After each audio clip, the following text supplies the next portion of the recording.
We have been given a T-Foul Everyday Induction Hob from AO to review. It is an IH201840. We have now unpacked it and we've put it now onto our table. As you can see, it is not that big. As you can see with my hand, it actually is a nice compact size so that it doesn't take up too much room on your worktop. Yet it does take a fairly large pan, up to 24 centimeters.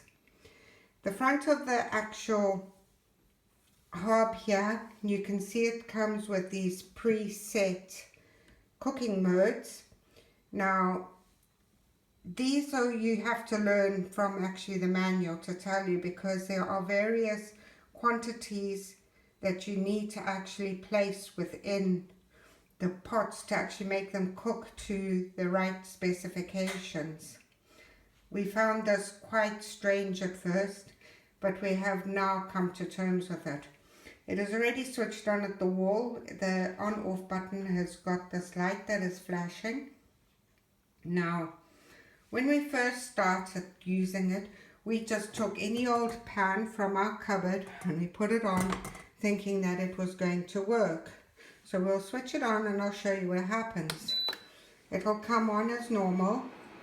Then we'll press manual for it to start to cook. It goes to P3, but automatically it goes to E1 and starts beeping. This means that there's an error. This means that this pan is not suitable for this cooker. So we ended up going and getting another pan, which is actually magnetic if you stick a magnet to the bottom. We'll use this pan, which already got some water in it. Okay, we'll switch it back on. If you press manual, it automatically goes to P3. This P3 is like the standard when it goes on. We found that it is quite hot enough to do most cooking with. You can adjust the P3 to go down to P1, which is the lowest temperature, or go all the way up to P9, which I have no idea what anybody would use that for, as it is very, very hot. Now, what I'm going to do is I'm going to take it off manual and I'm going to go to boil water. Press boil water, it comes up with the preset number, and then it starts with this chaser going around and around.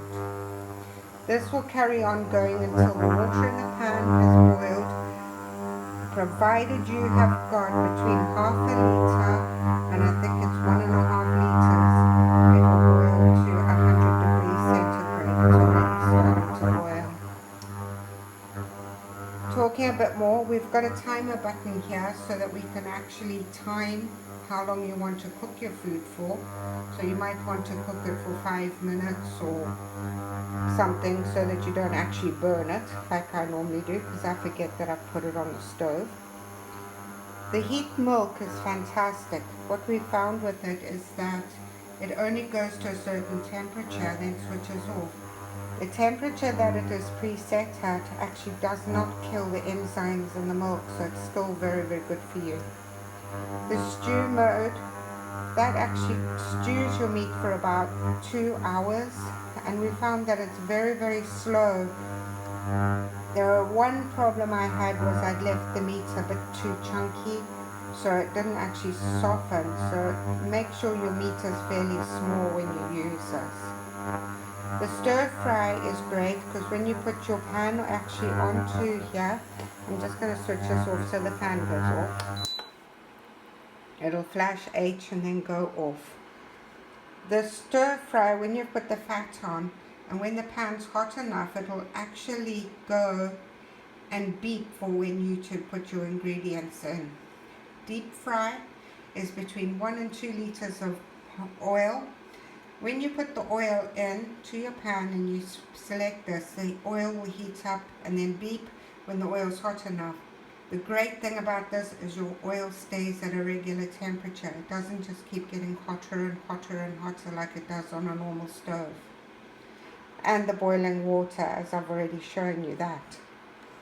So far we've actually had a lot of fun using this.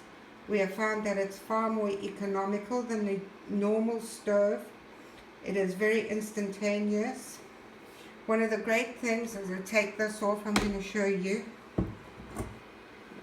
It is off. You can feel a little bit of heat, but look, I can actually touch it. It is a bit hot, but you won't actually scald yourself on it. The sides around where outside of the circles is actually ice cold. The one thing that I would be careful of is knives. Anything that is actual metal, do not rest it on top, because it could actually cause a problem, burn you when you try and take it off because you've forgotten, than actually do damage to the article itself.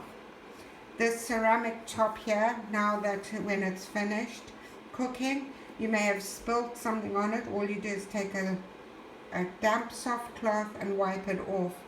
The great thing with the ceramic is that it does not burn things in and bake it on like you do on your normal stove, where it takes hours of trying to use a chisel to chisel off the dirt. We have actually really enjoyed this item. We're going to be able to use it for a lot more functions when we have people around. Thank you, AO. We hope that this product goes flying off your shelves.